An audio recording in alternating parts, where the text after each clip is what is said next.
Esta es La Mesa Chica, yo soy Ale Comics y me acompaña Patri Menéndez. Y hay dos personas más, pero son incorpóreas. Pierre Christine, profesor de literatura y guionista, y vos, por supuesto, que nos estás escuchando en algún lugar del planeta.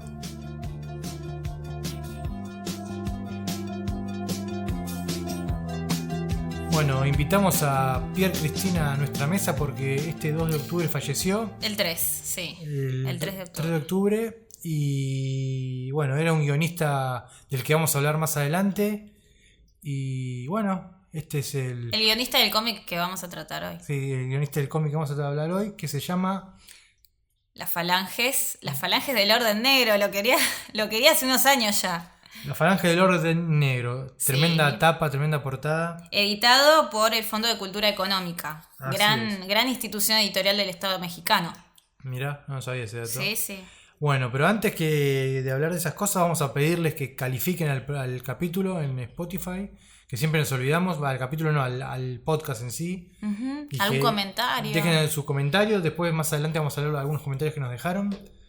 Y bueno, vamos a hablar un poquito también de las novedades. Las novedades hay... ¿Qué tenemos? ¿Qué tenemos? Tenemos Galatea, una galaxia de peligros, está en preventa a un precio súper promocional. Bueno, Lucas Gutiérrez es el autor, el guionista, y hay un montón de artistas que... esto es una especie de reedición del material anterior con un nuevo dibujo, mucho más laburado, mucho más profesional, muy, muy bueno, muy, muy interesante para todo tipo de edad, que también está trabajando Lucas Gutiérrez en una serie animada, así que para tener en cuenta. Después tenemos la 4ª edición, si no me equivoco, de La Sudestada, que también es un cómic que tiene que estar sí o sí en la biblioteca, de Sáenz Valiente. Uh-huh.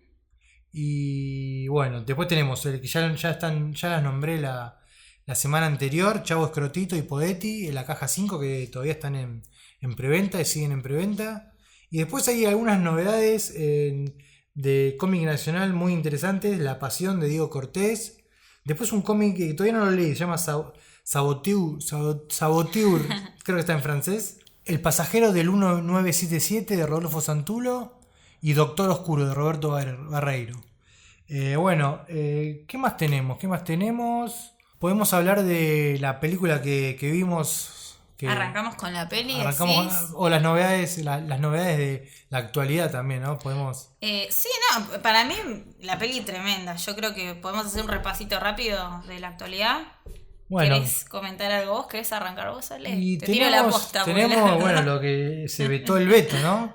No se vetó el veto, ahí está, no se vetó el veto. Se aprobó el veto, podemos decir, ¿no? Sí, a ver, varias cosas para mencionar, pero vamos a puntualizar en lo que fue la aprobación del veto de Milei a la ley de financiamiento universitario este 9 de octubre pasado.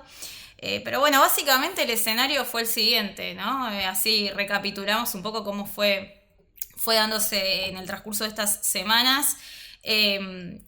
Básicamente se aprueba en la legislatura esta ley de financiamiento, un pequeño aumento del presupuesto universitario, porque como ya venimos viendo desde la marcha que se dio a principio de año, las universidades no llegaban, ¿no? A abrir siquiera o funcionar en condiciones de habitualidad o normalidad, si se quiere. Entonces aprueban la ley de financiamiento, que dice Milei, veto total, la veto, al igual que lo que era el aumento a los jubilados. Se lleva el veto a la legislatura y extrañamente aprueban el veto. Es como algo así como, primero defendemos las universidades públicas, pero terminamos fallando a favor del veto, ¿no? Como... Sí, no, aparte, bueno, los porcentajes de aumento que pedían eran un 6,8. Vos tenés datos de eso, y ¿no? Bueno, cuando... ellos le quieren dar el 6,8, ahí está. El gobierno quiere ofrecer el 6,8 cuando la inflación supera el 20%. Uh-huh. O sea, sí. con el desmedro del sueldo de los profesores. Y es como que en tu trabajo sí, a muchos le está pasando, de hecho, que no les aumenta el sueldo en consideración de lo que marcha la inflación. Estamos en la situación típica, ¿no? De las históricas regresiones donde termina haciendo que nosotros tengamos que absorber la deuda, ¿no? La deuda de los privados, básicamente, porque esto es como una política de castigo, ¿no? Es de alguna manera el cuestionamiento hacia postulados fundamentales que creíamos que no se tocaban, pero bueno, de repente entran en crisis, ¿no? Aparte ellos dicen, no, nosotros no estamos en contra de la educación pública, pero si vos le reducís el sueldo a la persona que tiene que dar las clases, como, sí, estás en contra porque no estás garantizando la dignidad para ese maestro que tiene que dar una clase, ¿no? Y además desconocer completamente el sistema de ayudantía, ¿no? De la universidad, de la mayoría de las universidades públicas, tenés ayudantes de segunda, ayudantes de primera, no cobran. Trabajan ad honorem, ese es el esquema. Y a ver, ese es el esquema que caracteriza también a las universidades públicas y que no está bien, deberían ser personas pagas, idóneas también, idóneas, porque en muchos casos también son ayudantes que no llegan a recibir, todavía no están recibidos, están como estudiantes ejerciendo una futura docencia, ¿no? Están con la promesa de que alguna vez van a cobrar y la verdad que, bueno... esto no suele suceder en los privados, ¿no? Que es bajo la modalidad que quieren de alguna manera trasladar a nuestra educación pública.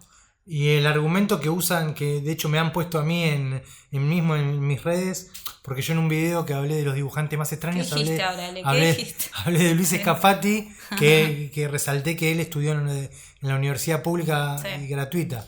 Y muchos me decían que muestren lo que... ¿Cómo es que usan la palabra? Ellos todo la auditoría. Es como que a cada argumento tienen una o dos palabras o una oración para rebatir el argumento. Lo repiten como loros. Y no tiene un sustento porque vos estás hablando de una cosa y ellos te hablan de otra cosa. Y yo investigué un poco sobre lo que es la auditoría. Y la auditoría está muy bien explicada en la página de Chequeado, que es una página formada por un montón de periodistas que investigan. Y bueno, es bastante completa. Y habla hay dos entidades que se encargan de auditar, que es la AGN y la SIGEN, si mal no recuerdo las siglas, y que están atrasadas en algunas auditorías, y ahora en marcha creo que hay 6 auditorías de todas las universidades. Obviamente tenés un montón, tenés decenas de universidades en todo el país, pero también hay algo que no dicen, es que las auditorías las universidades tienen auditorías propias. Cada universidad tiene su propia auditoría. Que en la página de Chequeado vos entrás y tenés un montón de links donde yo estuve viendo los documentos con números, con todo. Exactamente. No solo son de acceso público. O sea, hay auditorías que se hacen independiente por cada universidad. Sí. Que no les guste esa auditoría, bueno, es otra cosa. Pero lo que sí es verdad que están atrasadas y que eso se tendría que tal vez, ¿cómo se dice?, actualizar y que sea más riguroso. Pero bueno, son entidades que también dependen hoy en día del gobierno.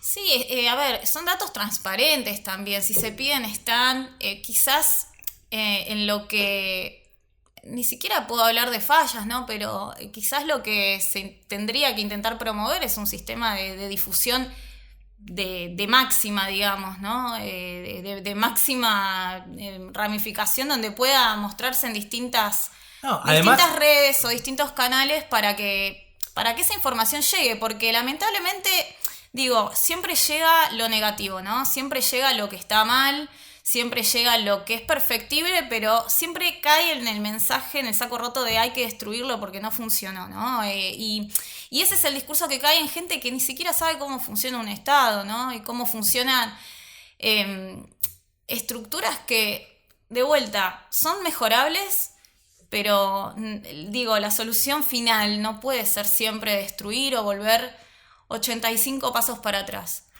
No, aparte es obvio que ponerle que se audite mañana la UBA y encuentren, como llaman ellos, curros, o encuentren plata que se está malgastando, esa plata no va a ir al sueldo de los profesores. Hay que desmitificar esto también. Es mentira eso. No, ya es la hora de desmitificarlo, porque me vas a decir que este gobierno no es un curro. Es un currazo máximo, o sea, es poco serio. Tenemos un presidente que no sabe hablar, no sabe leer. Después, otra cosa que también ellos usan de argumento... Y perdón, no se recibió en ninguna universidad del Estado. Creo que de ahí viene la bronca. Sí. De ahí viene la mediocridad de su crítica. Lo peor es que Caputo sí estudió en la pública. Sí, bueno, pero es la clase alta que sí llega y estudia porque tiene tiempo y porque nunca trabajó. Y también hablaban del lavado de cerebro de las universidades públicas. y también es bastante ridículo. Yo cursé en la UBA, en la Facultad de Filosofía y Letras, hace muchos años, la carrera de edición editorial, que bueno, no la terminé, después me dediqué al audiovisual, pero la persecución, esta cuestión ideológica que dicen es que vos estabas en clase y golpeaba un grupo de alumnos y te dicen, ¿puedo hablar 5 minutos con los alumnos? Y el profesor decía sí, o a veces decía no, depende de la clase, y te hablaban 5 minutos del movimiento estudiantil, que estamos organizando una movida, no sé, por decir el Polo Obrero, por decir, las directrices de cada los diferentes partidos, y eran 5 minutos que te contaban su speech, vos le dabas pelota o no, y la clase seguía y el profesor contaba lo que tenía que contar sobre la materia. Y siempre estaba la crítica o el acrítico pelotuda que saltaba y te decía, ay, es una pérdida de tiempo, yo mañana trabajo. Todos trabajábamos. Igual son 5 minutos. Tampoco era una hora hablando de nada. Eran 5 minutos, o sea. Sí. Nada, es ridículo. Y como si aprender no fuese político, no fuese un hecho político. Porque es la gente que va por inercia y no problematiza los planes de estudio, los programas de estudio. Dice, a ver, ¿cómo es la carrera? Son 32 materias, 48 materias, las que sean, nunca serían 48, no serían menos, pero y no problematizan y absorben como esponja lo que les da, ¿no?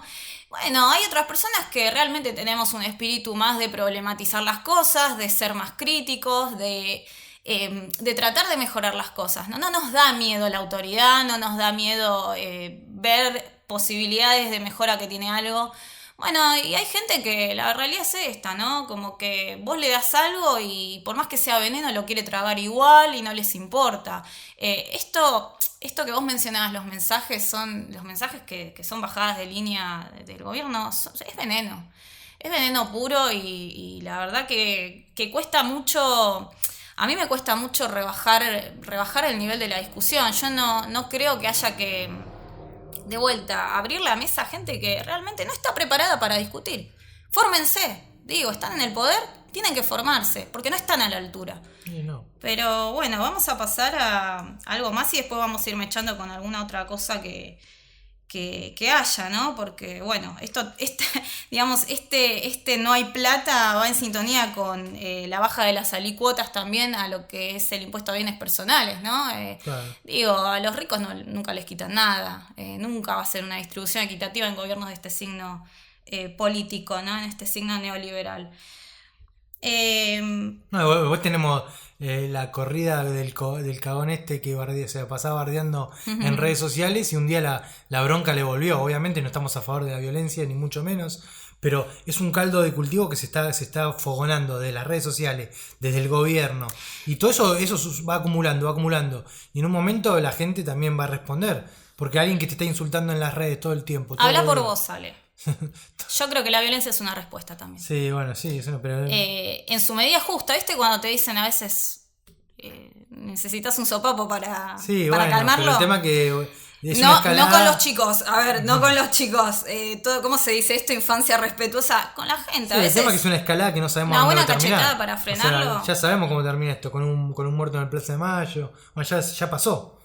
Pero bueno, esperemos que no. Pero bueno, la cosa es que si siguen fogoneando la violencia desde los medios oficiales, ¿qué espera? ¿Que la gente agache la cabeza y diga sí, señor? ¿No? Que haya dos pelotudos en una esquina grabándote porque no te saben pelear tampoco. Pelear discursivamente.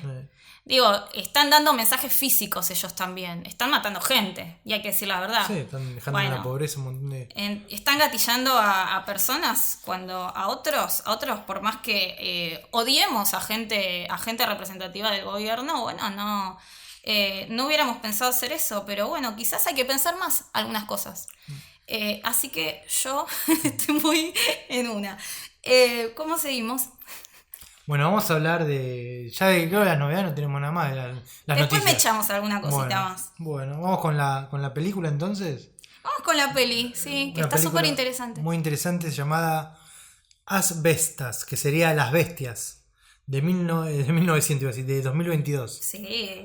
Del director Rodrigo Sorogoyen. Es un director español que es una película que está guionada por él y por Isabel Peña. Es una dupla guionista. De 2022. Muy interesante. Es una película que se desarrolla en un ambiente en Galicia. Campestre, en Galicia. Estas estancias que no son estancias de alto nivel, sino son más gente de campo que tiene su cosecha, sus animales. Es un entorno rural árido, ¿no? Presto para trabajar, pero bueno, hay que ponerse Hay a que trabajar. laburar. Los protagonistas son una pareja un entorno duro. de gente alrededor de 50 y pico años, debe tener los protagonistas. Sí. Antoine y Olga. Exquisito personaje. Dos personajes muy bien construidos y bueno, ellos tienen su cosecha, sus animalitos, su vida así tranquila en el campo, pero tienen dos vecinos que serían dos hermanos que viven con su madre. Uh-huh. Son tipos ya también de más o menos la misma edad. Mediana edad. 40 y pico, 50 años. Dos tipos que toda su vida vivieron en el campo. Dos tipos que caen un poco en ese lugar de hombres que no tienen la forma de expresarse con palabras y es como que son medios, por así decirlo, hoscos, son muy, muy de su casa, son un poco violentos, son obviamente machistas, sí, xenófobos. En realidad, sí, por ahí bajando más de qué trata, ¿no? Es un thriller que, ¿cómo lo enmarca vos? Sí, un thriller suspenso, o terror, sí. Una especie de terror sí, también psicológico. Sí, más thriller, más suspenso. Sí, yo creo que lo que delinea bien es como el crash cultural o el choque cultural entre dos arquetipos de personas, ¿no? Como vos mencionás, por un lado, un lugareño nativo que por ahí inicialmente no lo tipificaríamos como machista o violento. Eso es como algo que lo vas descubriendo, ¿no? A medida que se desenvuelve el personaje. Y por el otro tenés el que la juega de visitante, ¿no? El inmigrante. El extranjero, sí. El extranjero, exactamente, que igualmente es de ahí, por ahí, de Francia, pero bueno, es una pareja francesa que es vista con mucho recelo por estos nuevos vecinos, ¿no? Los vecinos son viejos. O sea, están ahí hace mucho tiempo y los que llegan nuevos son estos franceses. Claro, bueno, pero es visto con recelo por estos vecinos que son la dupla de hermanos, sí, ¿no? Sí. Que viven con la madre. Y sí, yo creo que la peli, como vos decís, explora este tinte xenófobo en Europa, que es algo que tampoco se explora mucho. Porque uno entiende la xenofobia también desde lo local, ¿no? Como, bueno, descubrimos cuando un argentino va a Estados Unidos y de repente descubre, un mestizo de nuestro país descubre que es la xenofobia, cuando acá está diciendo, no sé, negros de mierda a un villero, ¿no? O va a Alemania y de repente descubre que es la xenofobia. Bueno, la xenofobia es esto, ¿no? Es una cuestión que puede darse en múltiples entornos, depende cómo esté conformada la situación, es una cuestión relacional. Y bueno, se plantean esos términos, ¿no? Yo creo como que también el camino comunicacional se demuestra sin éxito cuando este migrante trata de emprender, ¿no?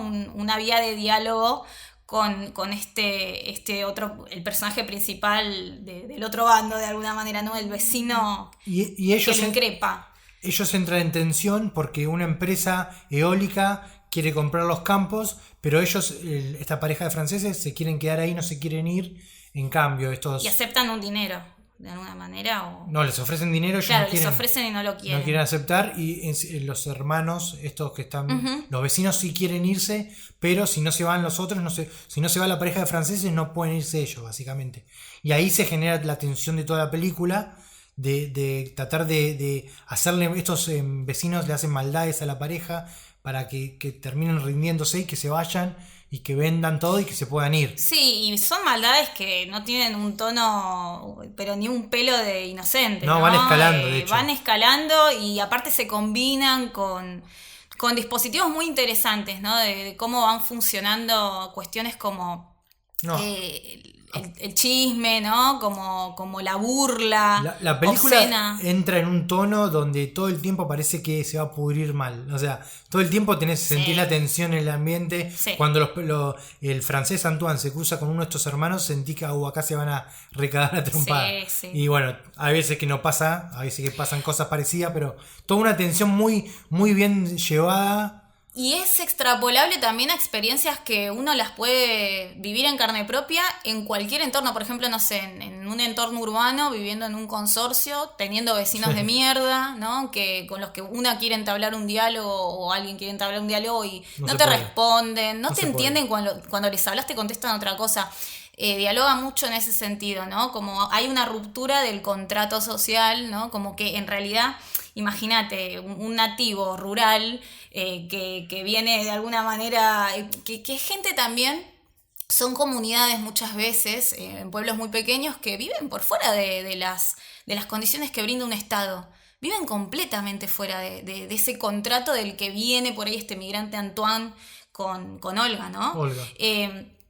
Que es gente que también es vista con recelo por esta cuestión de tener más estudio o tener lo que llaman mundo, ser viajados, ¿no? De hecho es muy interesante cuando uno ve los escenarios, ¿no? El escenario de lo que es el interior de la casa de Antoine con Olga y el escenario de estos pueblerinos nativos, y ves como la rusticidad de un lado y bueno, la biblioteca, la tecnología saliente del entorno de Antoine con Olga y que también llevan adelante, tienen como se encuadran dentro de esta tipificación de lo que sería como el migrante de progreso, ¿no? Que ellos también con esa huerta ecológica tratan de impulsar como un microturismo en la zona, decir esto es tierra de alguna manera que sirve, ¿no? Fértil, para que venga más gente. Tienen un proyecto también de que su hija pueda sentarse ahí con su nieto. Entonces,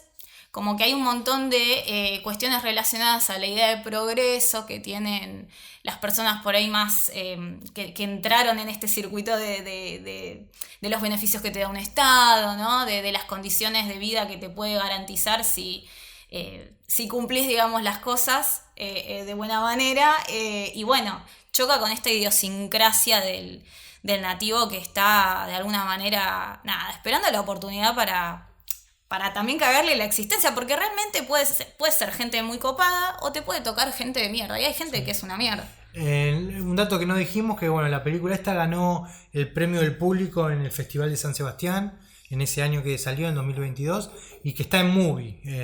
La pueden ver en Movie, o si no, nosotros la vimos a través de Stremio, que si, bueno, los que no conocen, es una plataforma que está en internet, donde está buenísima, puedes ver online un montón de películas y también puedes descargarlas, así que la pueden buscar por ahí, o si no, si tienen Movie la pueden encontrar ahí también. Bueno, la película no vamos a tratar de no spoilear tanto. Se puede hablar sin spoilear porque en un momento Antoine es en principio el protagonista principal, después pasa algo que hace que su mujer Olga tome más protagonismo en la película, y ella se termina como enfrentando a estos tipos de alguna manera. Sí. Y bueno, también tenemos la policía en el medio, y bueno, ahí es donde el personaje de Olga toma una personalidad excelente. Crece. También hay un dato que había leído, que estaba leyendo en una entrevista, que me pareció muy interesante, desde la dirección, que como la película está dividida en estas dos cosas, donde al principio el protagonista es Antoine, después Olga. Dos instancias. La forma de filmar, en la primera etapa, de donde Antoine es el protagonista, tenemos a planos fijos, donde el único movimiento que se usa para filmar es el traveling, que es cuando tenemos la cámara quieta y en el sentido de firme, y el plano, un traveling es cuando se acerca con un carrito, como sea, y es una especie de zoom in, pero siempre los planos quieren transmitir esa dureza, firmeza, en planos más abiertos, que es como que el director quería ¿cómo se dice? Quería mostrar esta masculinidad del tipo. Decisiva, ¿no? Sí, todo más fijo, no sé cómo explicarlo.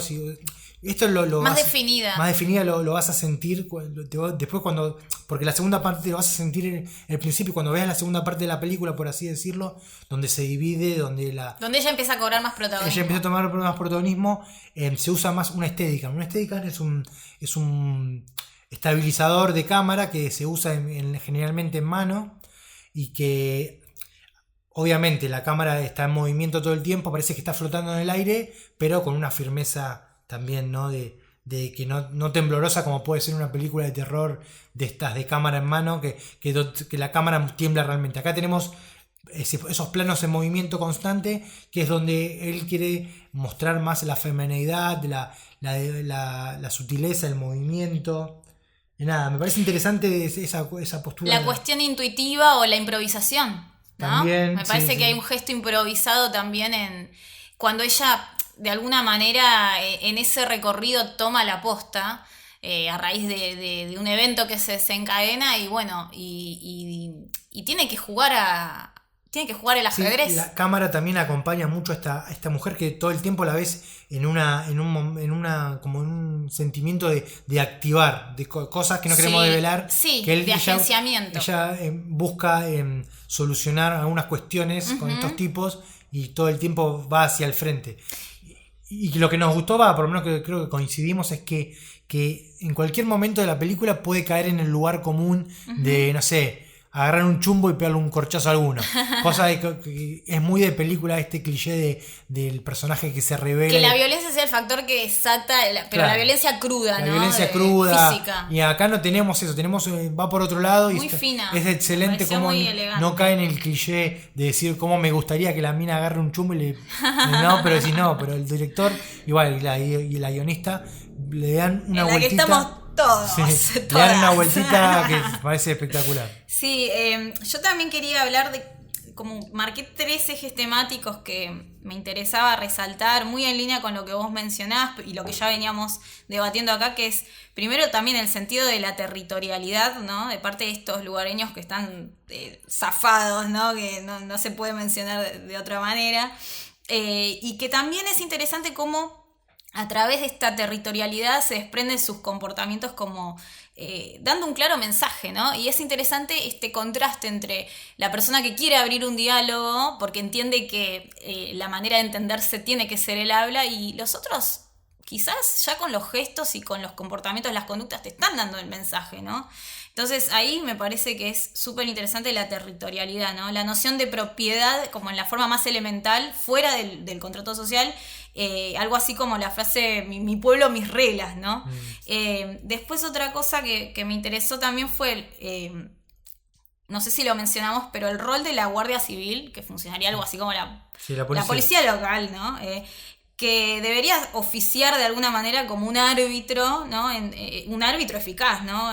Con algún tipo de protocolo en este esquema cultural, porque de alguna manera hay como una especie de disputa cultural donde no se puede resolver nada y termina siendo muy inútil porque percibe las quejas que van haciendo esta pareja francesa, la perciben como una riña vecinal, ¿no? Y dice, bueno, resuélvanlo hablando. Sí. Y bueno, eso es lo que no están entendiendo. Y aparte que la fuerza pública de alguna manera te diga resolverlo hablando, sí, es la contradicción en sí mismo. Y tercero, hay algo que me gustó ya en la segunda etapa que vos mencionás, que quería destacar. No me gusta hablar de empoderamiento, es una palabra que no me gusta. Y me gusta hablar sí de agencia, que por eso quiero hacer hincapié en que Olga se agencia en ese segundo momento y es muy claro, por ejemplo, en la simbología que te brinda también la performática en la peli, que es cuando se corta el pelo, ¿no? El corte de pelo creo que es algo clave y también la relación tremenda que hay entre madre e hija. Ahí creo que es donde también la hija empieza a cobrar un protagonismo interesante, ¿no? Y hay un arco dramático que es ese nudo entre ellas, ¿no? Y que expone otro tipo de choque que ya no es el cultural, sino que es otro tipo de choque en esta segunda parte que me parece mucho más silencioso, que es el generacional. Entonces me parece que ahí creo que está... ahí está la fuerza de esta segunda parte. No, y mencionar esto, ¿no? Que en un principio, porque yo creo también que me parece, ¿no? Tengo como mi criterio para decir que es una peli feminista en muchos aspectos y en cierta parte. Primero porque hay una manera de representar la masculinidad, que es algo que también el director dijo, ¿no? En esta cosa que vos mencionaste, y hay una manera de representar la feminidad. Yo creo que el choque de fuerzas que hacen en los espacios públicos estos varones, ¿no? Que se están peleando, tienen en el bar ciertos encuentros en la ruta, medio furtivos, así como Sí. que se carajean. Y se dan en esto, ¿no? En el espacio público, es como muy aleccionador. En cambio, el choque entre las mujeres, ¿no? Esta cuestión de la generación orbita más temas relacionados a las ideas que tienen del amor, las relaciones bueno, las relaciones que pueden tener románticas, ¿no? Y tiene que ver con el espacio de lo privado, ¿no? Esta cuestión de las situaciones cotidianas. Entonces esa separación entre lo público y lo privado, donde orbita las discusiones de los varones y las discusiones de las mujeres, creo que es súper interesante de prestarle atención. Y bueno, para cerrar, también leí en una entrevista que él hablaba de que una de sus referencias principales es una película que se llama Perros de Paja, de Sam Peckinpah, que también tiene una remake, si mal no recuerdo. Que bueno, a mí es una película que me gusta mucho. Sam Peckinpah era un director, perdón, que nada, es uno de los que explotó la violencia que después Tarantino toma también como influencia en sus películas de una manera brutal. Y bueno, esta película Perros de Paja también habla de algo similares, donde hay una pareja que vive en una casa y que de pronto un grupo de vecinos así picantes quieren entrarle a la casa y lo quieren liquidar a los dos. Está muy buena, también muy recomendable.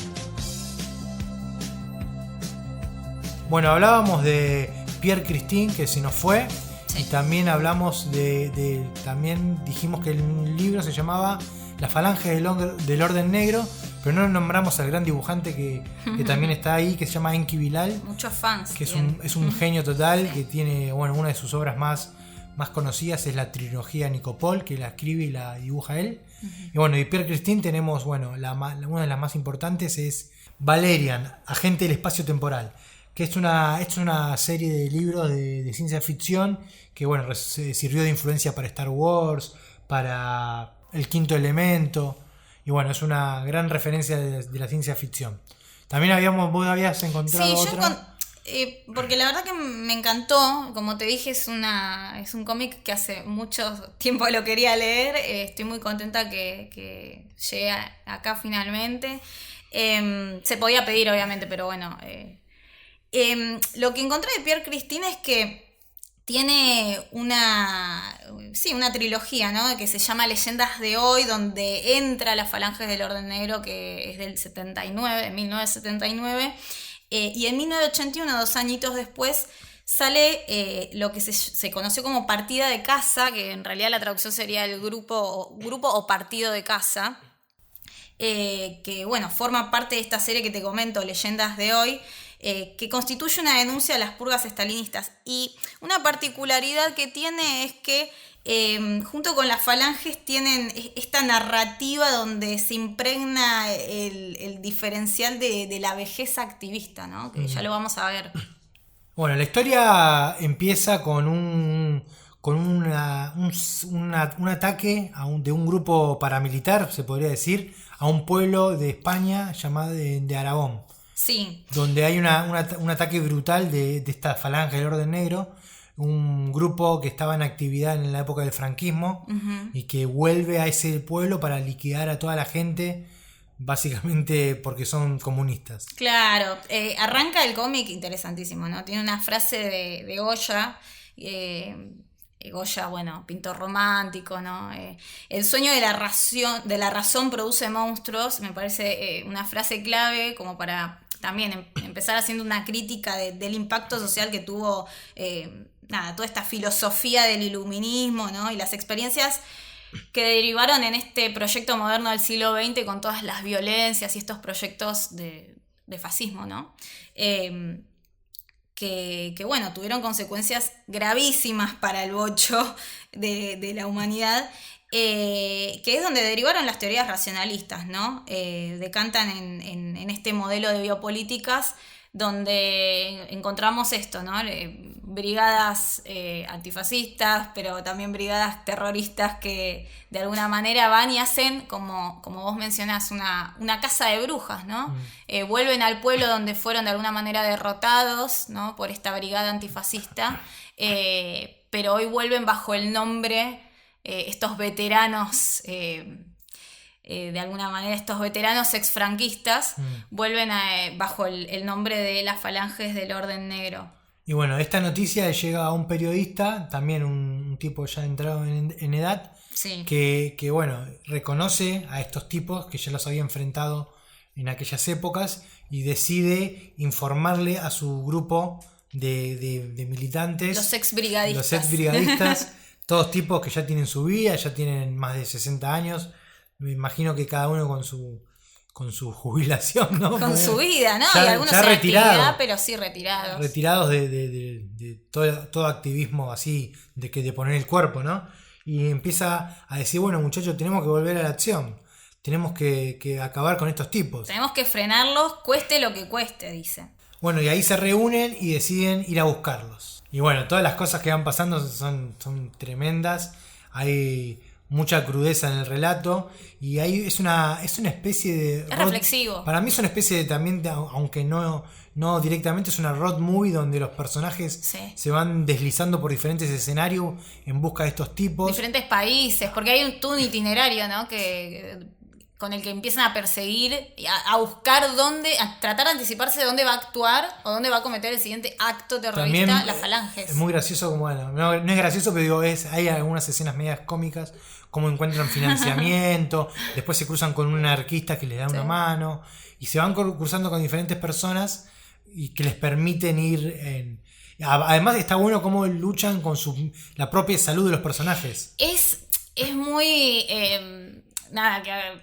me parece muy espinociano también el hecho de que está esta cuestión del cuerpo, hasta dónde les da el cuerpo a ellos, ¿no? Que lo ponen ahí a rodar y bueno, y cada uno tiene sus propios achaques, sus propias limitaciones, pero son viejos con ganas de hacer algo. Sí. Me parece muy, muy encomiable que de alguna manera no los puedas tipificar como abuelos, porque cada uno tiene su actividad, está súper ocupado. Te estoy hablando de algo más de 40 años atrás, ¿no? Sí. Como en donde se planta este cómic, ¿no? Esta historia, este relato. Y es muy interesante porque es al calor de las luchas de fines de los 60, principios de los 70, ¿no? De los nuevos movimientos sociales, juveniles. Y yo también acá me destaqué unos ejes temáticos o tópicos salientes como para que... por donde estamos hablando también, ¿no? Quiero realzar también esta cuestión de la vejez, ¿no? Que uno, en este capitalismo tardío, viste que la vejez como que se la tiende a feminizar, ¿no? El viejo, abuelo, la abuela que necesita cuidado, que obviamente necesitan cuidados, ¿no? Sí, la debilidad. La debilidad y, obviamente, no va a haber una abuela superwoman o a la inversa, un abuelo Superman, pero... sí, de alguna manera no este lugar de víctimas, porque ya estamos viendo también, si trazamos un paralelismo con lo que pasa en nuestro país, los viejos que salen a reclamar los miércoles por la quita de jubilaciones, digo, no son viejos meados como te quiere hacer ver un gobierno, que son todos viejos llorones, no, son viejos que salen, que en su momento militaron, no salen a militar lo que les corresponde, porque trabajaron. Entonces me parece que hay algo ahí de recuperar el activismo en la vejez que da una potencia que hay que recuperar, ¿no? Y bueno, y también quería retomar como otro tópico la juventud. ¿A vos qué te pareció? ¿Cómo viste vos la juventud, Vale? Y yo vi como te muestran como dos escenarios. A ver. Están la juventud que siempre está en todas las etapas políticas, como que están preocupados por otras cosas. Sí. Y dicen, bueno, ya está, ya pasó. Y después tenemos un grupo una chica que es alumna de un profesor que les ayuda a encontrar una pista para encontrar esta falange. Sí. Que bueno, aparece poco tiempo, pero es como que yo creo que ahí están las dos vertientes. Pero bueno, ellos están solos en esta lucha. Sí, como que hasta ahí en esa escena que me acabo de acordar porque la mencionaste, que es como que se da un diálogo intergeneracional también, ¿no? Sí. Contrario a lo que venimos hablando de la peli, que está ese choque generacional, que también hay madre e hija que no se entiende, de repente en el dispositivo del activismo, de la militancia, una alumna jovencita con un viejo profesor se entienden y es como que buscan también salir de esta, ¿no? Yo me marqué acá unas viñetas en la página 44 para quien quiera comprar esta joya, que es muy interesante cuando encaran ellos a unos jóvenes, que hay uno de ellos que le dice, me hizo acordar mucho a los libertarios, perdón, pero dice, y bien abuelos, a nosotros qué más nos da que la vieja extrema derecha vuelva a la acción. Esto, a ver, de vuelta, está localizado, está situado en el 70 y pico. Y todo vuelve. Entonces es como, de repente, mira, y te sale hablando otro que dice, como quiera que sea, todo lo que debilita los fundamentos del Estado es bienvenido, así que sus idioteces nos importan una mierda y sigue, pero más allá de que uno tampoco es que dice, aguante el Estado, no está todo bien, ¿no? Pero de alguna manera es como, son los que te invitan a romper y no quieren armar nada directamente, porque no es la postura anarquista o anarco de alguna manera... anarco creativa, donde la anarquía también tiene un lugar de creación, de potencia creativa, que esto es destruir porque soy un caprichosito. Entonces como que me pareció súper potente esa viñeta. Y después, esa es la postura que vos decís, una de las que también detecté de la juventud, como que les chupa todo un huevo. Pero después hay otra viñeta en la página 64 que me pareció interesante y que dialoga con cosas que nosotros vimos o charlamos en otros podcasts, donde ellos en este itinerario para tratar de localizar a las falanges llegan a Alemania y entran como un grupo de discusión de militantes mujeres. Y es interesante cómo habla de cómo unos viejos, ¿no? Cuando ven a estas mujeres de cuerpos turgentes que hablaban de técnicas educativas sutiles y bla, bla, bla, ¿no? Como que trataba de alguna manera también de entender a una generación de militantes, en este caso, bueno, mujeres que son las que se muestran acá en las viñetas, que de alguna manera empiezan a hablar sobre maneras de militancia más suave, ¿no? Como formas más pacifistas de abordar los problemas sociales. Y me gustó, ¿sabes qué vi? Un póster de la RAF, ¿viste? Que era el logo de la facción del Ejército Rojo Alemán. De la película, creo que la que nombramos. Fue la peli que vimos, exactamente, la Baader-Meinhof alemana, que fue... La nombramos en un capítulo anterior, ¿no? La nombramos en la creo que era en el capítulo, en el episodio de la rebelión, cuando hablamos del cordobazo, y comentamos sobre la peli, si no me equivoco. Y es muy interesante porque de alguna manera lo que te está anticipando, te pone como un prólogo este cómic, es que ese grupo se terminó radicalizando al extremo, o sea, fue un grupo terrorista de la Alemania occidental de la posguerra y que estuvo activo hasta los 90. Entonces como que te termina dando un mensaje de que no hay que bajar la guardia y que uno no quiere decir que el camino es la violencia, pero de alguna manera hay que contrarrestar, ¿no? Cuando... nada, es interesante para problematizar. También igual, llegando al final de la historia, sin spoilear, porque tampoco es algo spoileable, al fin y al cabo habla de un poco de cuando se vengan de esta falange del orden negro, hay una especie de reflexión del sinsentido, ¿no? Que tiene todas las guerras. Habla un poco, el que termina contando la historia es el periodista que al principio, Pritchard se llama, es el que los reúne a todos, termina contando qué pasó en esa batalla final y habla también un poco de este sinsentido de la violencia por la violencia. Bueno, está bueno. Aparte también es un libro que tiene muchas referencias históricas. Sí, busquen porque hay nombres que tienen una cuestión geopolítica donde empiezan a trazar de alguna manera el recorrido que hizo el fascismo, ¿no? En Europa.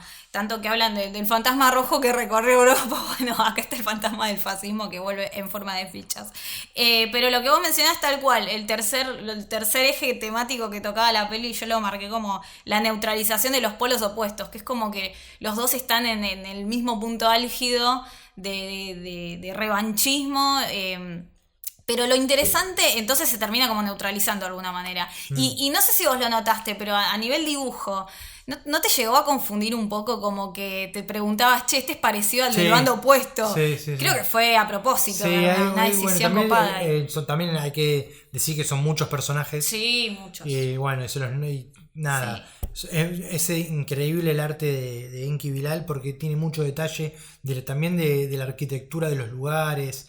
Se nota que hay mucho estudio de eso, pero sí, en momentos hay tantos personajes y son todos medio parecidos, y en momentos se funden en los tiroteos, es como... Yo trataba de buscar, al principio te pasa eso, como que tratás de buscar, che, pero esta cara la vi, no era el otro, y bueno, después, nada, una vez que te sumerges en el relato ya... te sumergís en el relato, ya vas entendiendo quién es quién. Pero sí me hizo recordar que también la hemos recomendado en otro episodio del podcast, a No habrá más penas ni olvidos, si Sí. lo trasladamos a la experiencia local del peronismo y el Ujú. famoso bando de derecha contra el de izquierda, que todavía evidentemente no lo logra resolver, no se logra sintetizar el peronismo. Bueno, que quizás haya que irse, ¿no? De alguna manera Ujú. sea la solución, pero bueno, está muy interesante. A ver, de repente es esto, ¿no? Poner obras, tirar obras a rodar y ver nada, para dónde te puede disparar también, ¿no? Sí. Bueno, es una obra que está en la tienda. Y es un formato grande, está bueno el Sí, formato. 30 por cuánto, 20, no sé cuánto. A todo color. Es un poquito más grande que los clásicos 24 Es por 17. hermoso, Es una linda edición. está muy Aparte está buena. a un precio bastante aceptable. Y bueno, aparte lo bueno de estos tipos de libros que acá no se consiguen tanto. No, Estos autores en franceses no hay tanto material. Generalmente son libros que publica Norma en tapa dura, que son lindas ediciones, pero valen 3 veces más. Y tenés que traerlo a través no sé, de gente que exporte, no sé. Así que es una posibilidad para aprovechar. sí, yo quería destacar que lo editó, lo publicó el Fondo de Cultura Económica, como Sí, mencionaba, que está dirigido por Paco Ignacio Taibo segundo o Paco Taibo le podemos decir, que fue un tipo, y es un tipo muy prolífico porque estuvo mucho en la movida del cine, tanto en España, o sea, mira, Hispanoamérica, no sabía. militante obviamente, y es una persona que viene del ámbito de la cultura y las artes, porque en 2012, por ejemplo, fue secretario de Arte y Cultura en lo que fue el Movimiento de Regeneración Nacional, el Movimiento Morena, que es el partido político de Manuel López Obrador, Mira, quien, bueno, hasta hace poco fue presidente del Estado mexicano y que también impulsó la candidatura de Claudia Sheinbaum, que es hoy la flamante presidenta mexicana, primera mujer electa en toda la historia de México, y también fue fundadora de este partido, del Partido Morena. Así que bueno, hay una fuerte línea de izquierda histórica de lo que es México y la historia de Claudia. Digo, todo se relaciona con todo, ¿no? Y algo que quería comentar, viste que yo te dije, la cuestión de la actualidad va a volver. Bueno, finalmente también habían procesado a Cristina Fernández de Kirchner, pero en agosto había ido a visitar, porque le dio la invitación Claudia a Cristina Fernández de Kirchner, le dio la invitación para que le pueda presentar los informes de cómo se armó la arquitectura de distribución de las universidades nacionales, cómo fue la política de construcción de universidades nacionales acá. Le interesaba mucho lo que se hizo acá en Argentina como esquema de educación superior, y también de redistribución del ingreso en torno a la asignación universal por hijo y el sistema previsional de nuestro país, ¿no? Entonces son políticas que ellos van a empezar a implementar allá, mira. cuando acá son las que más se condenan y Milei obviamente es lo primero que eligió para recortar, ¿no? Sí, Así que bueno, contradicciones de la historia. que vuelven. Sí. Y si tuvieras que poner una obra en la mesa chica que se sienta junto a la falange del orden negro, ¿a quién pondrías? Ay. Bueno, yo pondría 2 libritos porque quiero sumar uno en base a la peli también, que me Bueno, parece algo que puede enriquecer. a ver. Bueno, por un lado, para las falanges del orden negro, sumaría el cómic que ya tratamos, el de Dora. Sí. Me parece que hace un muy buen diálogo, y tiene un poco ese espíritu de documentación histórica, ¿no? Como para quien quiera agarrarlo y leerlo, me parece un diálogo interesante. Que además de Dora entró también ¡Ay, sí! el último libro que salió, que todavía no lo leímos, pero está también Pero disponible. tenemos a Dora disponible en la Sí, tienda. está muy Vean bueno. Todavía no. el otro tomo. Ya le hicimos un capítulo del libro de Dora. Sí. Y ahora, bueno, tenemos la segunda parte Sí, que se llamaba En los márgenes. Ahí va. En los márgenes. Y el segundo que pondría en la mesa es una etnografía de Christian Stollen. La decencia de la desigualdad se llama. Género y poder en el campo argentino, pero Stollen es una antropóloga que laburó mucho, o sea, fue su laburo de toda la vida, laburó mucho lo que fue la investigación en los entornos rurales, si no me equivoco, de Perú, de Colombia, aparte de Colombia, también de Europa, ¿no? Del Mediterráneo, que justamente lo que pega con la película. Entonces se puede ver en esta etnografía, en estos estudios de campo, se pueden encontrar muchas relaciones de por qué, ¿no? Ciertas actitudes y comportamientos que se ven en el film se pueden equiparar mucho a lo que se lee acá, ¿no? Y permite entender el comportamiento de la gente en los entornos rurales, ¿no? Cómo es desde la división sexual del trabajo, las cuestiones de género. Y algo particular es cuando estos dos hermanos que viven con la mujer, viste que en un momento, bueno, no quiero spoilear tampoco, pero hay algo particular que pasa en los modelos en los modos de vivir, ¿no? De por qué estos dos varones siguen estando con la madre hasta esta edad, ¿no? Y por qué la mujer también en un entorno rural, ¿qué pasa, no? Cuando queda sola o qué es lo que sucede. Entonces, está bueno si prestan atención a esas relaciones.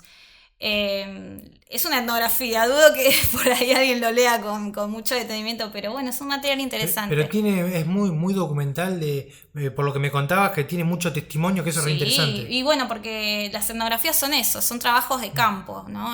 O sea, vos estudiás poblaciones o comunidades particulares y vas detallando lo que se conoce como descripción densa, ¿no?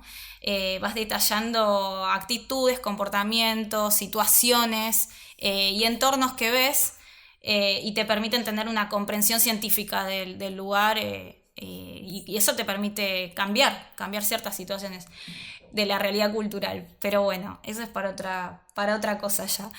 Vos, Ale, ¿a quién pondrías en la mesa? Traje acá un autor, un poeta que me gusta mucho, que se llama Marco Sana, que es el preso político que más estuvo tiempo preso en la dictadura de Franco. Estuvo desde los 19 años, estuvo más de 20 años, así que a los 40 y pico, 50 lo liberaron.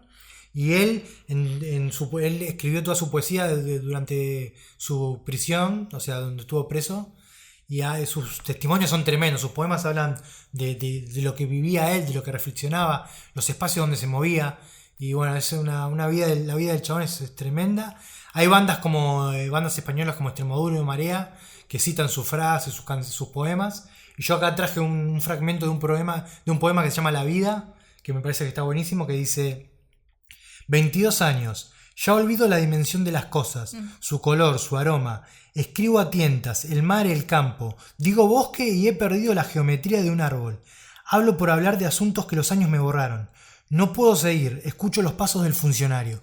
Bueno, muchos de sus poemas te transmite esta sensación de estar preso y de olvidar las cosas, de no saber lo que es el amor, lo que es la vida. Y bueno, me parece un chabón muy, muy interesante. Qué catalizador que era escribir poesía, ¿no? Para la gente que estuvo detenida, presa detenida, ¿no? También, bueno, Miguel Hernández, que también me gusta mucho. Bueno, García Lorca, que también, bueno, lo terminan matando. Bueno, hay un montón de autores españoles que son y acá también hubo muy interesantes. Así acá que también. Si buscan en internet hay un montón de poemas así de esa época que son un testimonio también hermoso de un momento de la vida.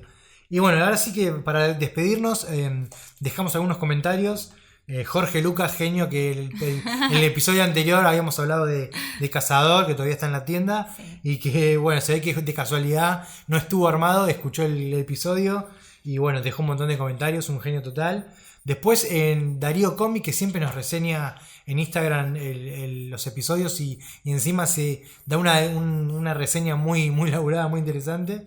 Y Leo Valdés, que también, por ejemplo, nos pareció gracioso el comentario que dejó, que nos agradecía creo que Patri lo dijo, que Foucault es Batman, y que también es muy gracioso. Y bueno, y nuestro oyente fiel que deja comentarios todos los episodios, Mauro, que tuvo un problema con sus dibujos, es el que dibuja mientras nos escucha, que parece que Instagram le bajó algunos dibujos de desnudos. Instagram se pone la gorra. Se pone la gorra, esperemos que recupere su cuenta y siga subiendo sus dibujos. ¿Qué podemos hacer? Por favor, qué vigilantes que están, ¿no? Y ahora voy a poponerle en un compromiso a Patrick, que no quería saber nada. Yo le pregunté si para el próximo episodio podemos ver Joker Folia Deus. Ay, por favor, lo están ¿qué me estás haciendo? vapuleando por todos lados. lado. De hecho, a mí odio los musicales, pero yo dije que capaz que está bueno que a la gente le interesa saber... Tenemos muy baja tolerancia a los musicales, Sí, vos no. y yo.